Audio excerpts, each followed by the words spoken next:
क्यों नहीं किया? एंड वो जानते थे कि देश की जनता के ऊपर इतना बड़ा बोझ गिरेगा तो देश की जनता झेल नहीं पाएगी इस बोझ को, तो उन्होंने किस्तों में कर दिया उसको कि एक महीने में 4 बार बढ़ा दिया। 2 रुपए आज, 3 रुपए कल, 1 रुपए आज, 2 रुपए परसों, ऐसे करके उन्होंने 4 भाग में बांट दिया। अब देश की जनता के ऊपर 7 रुपए 8 रुपए महंगाई का बोझ तो भी बढ़ गया और देश की जनता को पता भी नहीं चला। तो ये बड़े सातिर लोग हैं पूजा जी। लेकिन शौकत इनके जी देखिए, सातिरपने देश की में जनता की आप अगर इनके बात कर रहे हैं और अगर 50% आपको ऐसे लोग दिख रहे हैं जो महंगाई का विरोध कर रहे हैं, तो 50% लोग ऐसे भी तो हैं जो ये कह रहे हैं कि मोदी जी जो कहेंगे हम वो करने को तैयार हैं, बस देश जो है वो रहना चाहिए। पूजा जी बड़ा दुर्भाग्य है, बड़ा दुर्भाग्य है अगर देश बर्बाद हो, कोई कहे कि बर्बाद होने दो, उससे मेरा क्या नुकसान है।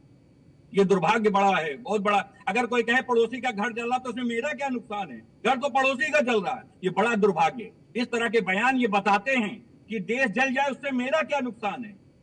ये भारतीय जनता पार्टी के लोगों की स्ट्रेटजी। ये ऐसे लोग हैं, इतनी लच्छेधरी बातें देंगे आपको कि आप विरोध ही नहीं कर पाएंगे। भाई मैंने कहा कि 4 किस्तों में आपको महंगाई का बोझ दिया गया, कौन विरोध करेगा? किसको समझ में आएगा कि 9 रुपए बढ़े कि 10 रुपए बढ़े?